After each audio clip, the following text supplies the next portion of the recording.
Welcome to another edition of GooberPasta. Do you like cheese with a side of spooky? If you do, you'll find this next tale to be quite spooky. I really like cheese. I'm talking a whole lot of cheese. Like one time, I got thrown out of Jewel Osco for going into the cheese aisle and ripping open a bag of sharp, shredded cheddar cheese and just eating it right there. Oh, it was so good.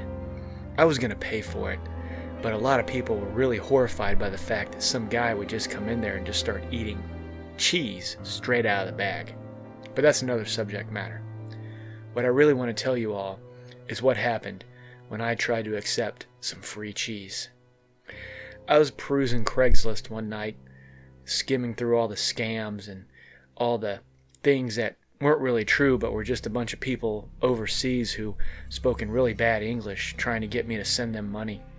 I only fell for that about 7 or 8 times, mainly because I asked about cheese and they said they'd send me all the cheese that they wanted, like they're rich businessmen. And they had all sorts of cheese, and if I just sent them $100 in my bank account information, then I could have all the cheese I wanted. But it was always a scam. I kept falling for it, though. So I should have been surprised that this next one was a total scam, but not a scam you might think. It was a spooky scam. You see, I saw an advertisement for Heaton Cheeses, and they offered all sorts of cheeses. Blue cheese, Swiss cheese, provolone, cheese with holes in it, which is also Swiss cheese, but cheese without holes in it, which is just about every other kind of cheese. Sharp cheddar, cheese that can go on crackers, cheese in the form of currency known as money in some slang terms. Yeah, you follow me on this. Cheese. Shirts that say the big cheese, because sometimes that's what you call your boss, is the big cheese. Or when you're talking about a big prize, you call it the big cheese. Anyway, they said that they were doing some type of grand opening and they were giving away all sorts of free cheeses. All you had to do was just come over and walk right in and you would get all the cheese that you wanted. And I tell you, I couldn't put on my pants fast enough.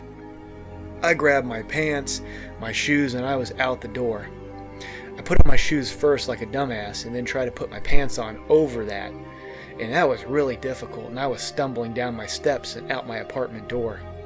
The neighbor kids laughed at me and called me a doofus, but I didn't have any time to pay attention to them.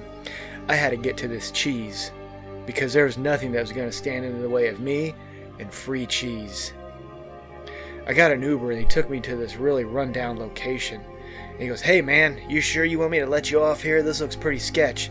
I said, "Look mister, I need me some free cheese, so unless you got some free cheese in this car, I'm not interested in your warnings."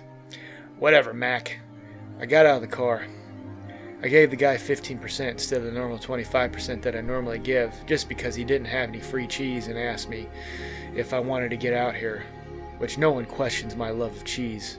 Not an Uber driver, not my mom, not the President of the United States. It doesn't matter. So anyway, I see a sketchy sign above the door that said Heaton Cheese. It looked like it was written in blood. Now normally I think a human being would be pretty scared about this, but not me, because nothing was going to stand in the way of me and free cheese. Not an Uber driver, not the manager of Jewel Osco, and not a sign written in blood. So I bust in the front door. I said, "Hey, give me some free cheese, you bitches!" Silence. It was really dark in there, and I could only see a little beyond what light shone in through the door that I had opened. "Hello!" I called out into the darkness. Nothing. "Hello!" I said, hearing nothing but my echo. "I'm here for some cheese!" The last syllables of cheese echoed throughout the dark, empty building. Well, the internet doesn't usually lie to people, he usually tells the truth. So I knew that there was free cheese in here because that's what the ad on Craigslist said. Free cheese, and I was going to get me some free cheese. So I pressed on into the darkness. As I took a few steps into the door, it slammed with a thud that echoed throughout the darkness. All of a sudden, I heard a mysterious voice. "Here for the free cheese, sir?" "Yes, I'm here for the free cheese. Who are you? I cannot see you." "My name is Gregory, and I run Heaton Cheeses. And if you would like some cheese, please follow the sound of my voice." "Sure, I'll follow the sound of your voice," I replied to Gregory. "But why can't I see you?" "Oh, I'm quite an ugly man, and the sight of my hideous face might ruin your appetite for cheese." "Oh, I doubt that, Gregory. Nothing ruins my appetite for cheese because I love cheese a whole lot." And I began to tell Gregory the story of how I got kicked out of Jewel Osco for eating shredded cheese right there in the middle of the aisle and how it made a bunch of people very nervous and angry at the same time. "Oh, I'm sure that they were just concerned for your well-being. But don't worry, we will not judge you here." "That's awesome, Gregory. But hey, let's talk more cheese." "Follow the sound of my voice." So I went in the direction that the voice was coming. All of a sudden, I saw a very faint light. "Head towards the faint light, sir." "Thanks, Gregory. You sound like a pretty swell guy, even though you say you're pretty hideous and ugly." "Oh, I'm quite hideous," he reassured. But I wasn't too concerned about that. I was concerned about free cheese. So as I approached the light, it grew brighter, brighter, brighter as I grew closer to it. All of a sudden, I was blinded by a very bright flash as I stepped through the corridor into a white room. It was clean and pristine and extremely white. I turned around, and there was Gregory standing before me. He wasn't as hideous as he said, but he was dressed in solid white, and he had a really giant head, and he didn't really look too much like a human being.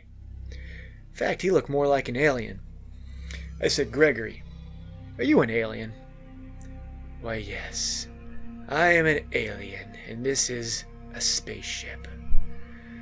You see, we're vampire aliens, and we crave human blood, and this was just a ruse." I said, "What? Gregory, you mean to tell me that you don't have any cheese here?" "No, sir, we do not have any cheese for you. Instead, we want to kill you and consume your blood." "Gregory," I said in a very disappointed voice, "you mean to tell me that you lied on the internet of all places where human beings never lie but totally tell the truth, just to get me here to kill me and drink my blood?" "Why, yes, that is what we did."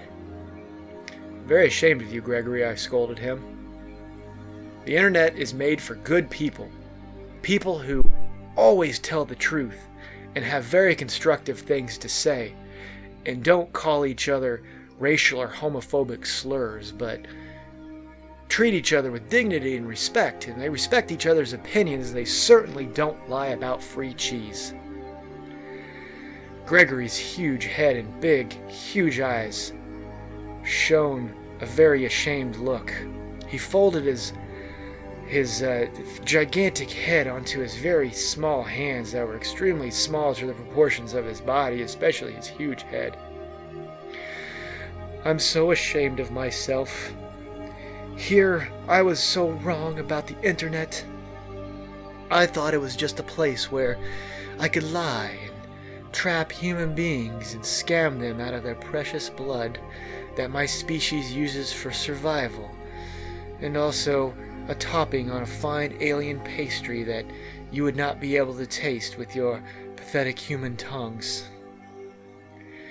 Gregory's voice changed a lot too, but that was okay. It was probably because he had to drop the act and, talk to me like a shameful alien that I was surprised actually shown feelings. Alright, Gregory, you seem like an okay alien, so I tell you what, I'm gonna do you a favor. Instead of you guys killing me and taking my blood, we're gonna go down to Jewel Osco and we're going to abduct the manager and his dairy staff, and you're gonna take their blood, and that's gonna give me access to the cheese. That sound like a good deal? Yes, that sounds like a fine deal, Gregory said. He perked up, his small hands going into some type of white robe, and his big, huge eyes kind of glistened a little bit. I could tell he really liked this idea. I'll start my spaceship. So he started up his big spaceship, and it shot out of this ghetto warehouse that was run down. And we went to the Jewel Osco that kicked me out. And we beamed down using his teleporter. They were in the middle of a manager's meeting, the staff of Jewel Osco was, and they were surprised to see me. The manager spoke up with disgust and surprise. Hey! You get the hell out of here. This is Jewel Osco management meeting. Wait a second. Aren't you that guy that I threw out of here for eating all the cheese and, shoving a bunch of it down his pants and trying to make a break for the door when I, caught you eating all the cheese? No, I replied. That was some other guy. I'm a completely different guy, but that's another subject matter. You're going to give this alien all your blood, and I'm going to take all the cheese. No, you can't just come in here and take my blood. Damn, he had me there. He said no, and there was nothing I can do about it. Even though I was with this big, powerful alien named Gregory. I knew that we had met our match. I looked over at Gregory and I said, I'm sorry, Gregory. The guy said no, and we have to respect his wishes. If he's not going to give up the blood, he's just not going to give up the blood. Oh, I see. You humans are a strange lot. You're very moral, and you have a high code. I would just really love some human blood right now, but that's okay. There's another species in a star system that's 6 light years away from yours, and I'll just go see if I can get some blood from them. Would you like a ride home, sir? No, that's okay, Gregory. I'm going to stay here with the people of Jewel Osco, especially the management team and the dairy department, because they look like a swell group of people. All right, sir. It was a pleasure to meet you, and I hope to one day come back and visit your human race. Gregory beamed back to his ship, and I could hear it taking off in the distance, and what was a loud sonic boom. It was just me and a lot of the employees of Jewel Osco in the small office just staring at each other. Well, my work here is done. Now, if you'll excuse me, I have a lot of cheese to eat. Hey, get back here! I ran out the door, and I shut the door, and I shoved a bunch of plastic folding chairs in front of it to create some kind of barrier between me and management. Now nobody was going to stop me from eating the cheese. I ran as fast as I could to the dairy department. I took off my clothes, and I jumped head first like Scrooge McDuck into his coin pit in his vault to swim in his money, except I was swimming in all the prepackaged cheese in the cooler of Jewel Osco, which was kind of difficult because it was small and it was awkward, but I made it work. Thank you, bitches.